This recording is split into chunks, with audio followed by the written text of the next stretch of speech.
Kyle Hunter here on Monday, February 13th. Going to take a look at the college basketball and NBA slate for today. As always, I'll keep this informal, just kind of give my thoughts quickly, kind of give you an insight into how I look at these games and how I go about selecting specific games. So let's take a look here at the slate first of college basketball. It's not an amazing slate of games by any means, but there can be value in any kind of slate, as you guys know. So let's take a look here first at the odds for today, what games we're looking at. North Carolina A&T and Monmouth, just a terrible game. I mean, even for a guy like me that likes to break down bad games, this is a tough game. Monmouth, just terrible shooting, very inefficient. North Carolina A&T likes to push. I'm going to pass on that game personally. Stony Brook and Delaware, no lean for me on that one. Miami, Florida, and North Carolina. So here's a good game. Isaiah Wong up against the North Carolina Tar Heels. North Carolina, the question for them is, does Caleb Love make his shots? Caleb Love has not shot the ball well at all this year. In fact, I'll share this and you can see Caleb Love is 56 for 130 or for 179, 31.3% from three. Last game, he was 6 for 9. He was 4 for 9 the game before that. A couple games ago, he was shooting 26% from three-point range. And what we know is he's going to take a lot of threes. There's going to be plenty of volume there. So does he make them? He's a very streaky shooter. The side I would want here in this one is North Carolina. Now, as far as what the price is, 5.5, 5.5, the point spread here, I feel like that's a pretty high number. I'll pull up this to show you a couple angles that do like North Carolina in this one. This is Bet Labs here. Poor ATS versus great ATS team. This is a team that's won 35% or less ATS against a team that's won 66% ATS-wise for the course of the season. This backs North Carolina. This has been a good angle in February, January, February, March, later in the season. 55%. And a very large sample size. You can see money won over time. That's been a very good angle. I would lean North Carolina here, definitely. It's a little too expensive for me to lay 5.5 points. So over is also my lean there. I think there'll be plenty of tempo in that one. Drexel and Hofstra. I like Drexel unders in general. Problem I have with this is Hofstra's very efficient, plays pretty quick. I'm not sure that Drexel can slow them down, and I think they'll be behind. They might have to speed up. So I don't know that I love the under. That would just be a lean. Nothing on the next couple games here. Hampton and Elon. Hampton is a team that has shown to have terrible luck throughout the course of the season. I keep waiting for them to regress positively toward the mean. But can you get excited to bet Hampton plus 6.5? It's a hard bet to make. That would be my lean in that game.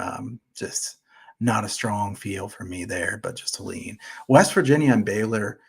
I think Baylor's better than people realize. I think this is a Baylor team that, over the course of the season, they haven't been great. But take a look here. This is Ken Palm. Baylor is first in offensive efficiency in the country. I think Baylor's guard play really helps them a lot in the NCAA tournament, a team that I would like to be long on going into the NCAA tournament. Future is on Baylor. Maybe to reach the Final Four, or even to cut down the nets. I think they could be a good play here coming up. So look for a spot to buy on Baylor going into the tournament. Texas and Texas Tech. This one's right at my numbers. I don't have anything strong in this one. I will show you a bit of a preview on this one. This is a Texas Tech team that's been terrible on the road. Pretty good at home, at least on a relative basis. You see here the Haslametrics breakdown of this. This is a Texas Tech team that really has not met expectations this year. One of their big problems is Texas Tech's defense that was so amazing has really slipped. Look at all the offensive advantages for Texas here. It's shocking to see a Texas Tech defense not be any better than that, but that's what they've got. This is a team that has really not been very good on the defensive end. We expected that with Adams to continue to be the case. It hasn't been. Texas is a team that's running pretty hot here of late. Pretty solid momentum, average season rank of 7th, good record quality. Texas making some noise here after all the negatives that they had earlier in the season with everything going on. But let's look on down the rest of the slate here. A lot of SWAC, MEAC games. I think these are tough to handicap. I do like, if you watched earlier today, the Bet US college basketball show, I recommend you subscribe to that, tune in. I do like the Alcorn State and Florida A&M under. I bet under 130 for a small play personally. I will take the under here in this one in a game where Alcorn State has consistently been very low scoring. I should say Alcorn State's been pretty low scoring, and Florida A&M has been consistently very low scoring. Let's take a look here at Florida A&M. This is a team that's 361st in offensive efficiency in the country. I mean, just atrocious stuff. Their shot selection is in the first percentile according to shot quality. Just no positives for this team on offense. Their defense is not great, but it's certainly at least better than their offense. Alcorn State, pretty reliant on getting to the free throw line. We do see Florida A&M does foul quite a bit. You'll see a lot of that in the SWAC. There's a lot of fouling, a lot of turnovers. But 9 of the last 10 games for Florida A&M have gone under this total, including the first matchup between these two. That was 104 points. So let's look down. Coppin State, UNC Central is an interesting one to me.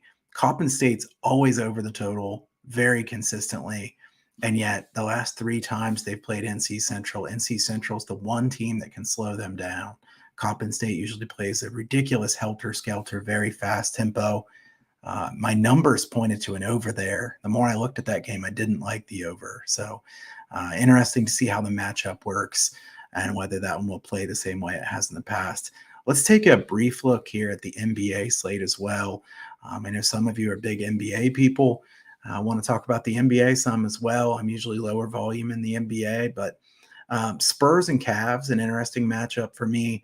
The Spurs defense has just been absolutely atrocious. I'm going to bring up the NBA advanced stats so we can look at this here quickly. This is a Spurs team. I can't believe this Spurs team's defense is so bad. I know they're probably tanking at this point. At least that's what most people would assume. But this Spurs team has just been playing tremendously terrible defense and a team that's usually very good defensively. Look at defensive efficiency numbers here. The Cavs are number 1 in the NBA.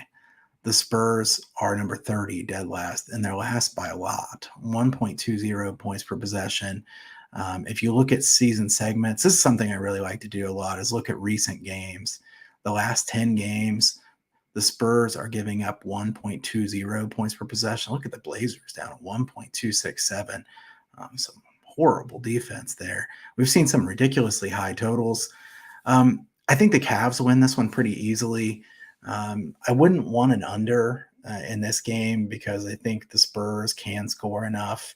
The Cavs may kind of accidentally score a ton up against this terrible Spurs defense. So lean to the over in that one. Jazz and Pacers, I don't like anything too much there. The Nets and the Knicks, we see Bet Labs likes the under with several of the angles that I've got here. Divisional unders with lower scoring teams, late unders. Let's take a look at this tab here. Late unders. This is 2 teams with winning percentages of about 50% or higher. Late in the season, decent defenses were 54.4%. We see this has been a good system year over year. So that's something to keep in mind as you handicap the NBA down the stretch, is that in general, the NBA games between 2 really good teams late in the season, or 2 teams that have something to play for, have gone more to the under. So we'll take a look and see if any other games match that here today. This is the only game that matches that today. So there'll be plenty on other ones, but tonight, that's the only one. The Nuggets and the Heat is a good game. Heat, a very low-scoring team, very good defense. The Nuggets, the team that gets up and down a bit more, very efficient on offense. I think that's a fun clash there. Lakers and Blazers, I want to touch on a little bit. I just showed you the Blazers. Absolutely terrible defense from them here of late. And let's take a look at the Lakers to see what they've been doing here lately. The Lakers Tempo wise, are fourth in the NBA in the last 10 games, playing very quickly. Offensive efficiency, the Lakers are right about middle of the pack, I believe. And they're worse than middle of the pack, 24th. And on defense, they're sitting there at the 14th spot in the middle of the pack. I think this game's going to be played pretty quickly. The Blazers have played 22nd quickest, but look at their offensive efficiency and defensive efficiency. They're number one in offensive efficiency by a huge margin in the last 10 games, and worst in defensive efficiency by a huge margin. So this is a Blazers team that is kind of ready-made for really high-scoring games, and I think this could be a high-scoring game here. The new Lakers could have some fun here in a game like this. I certainly lean to the over.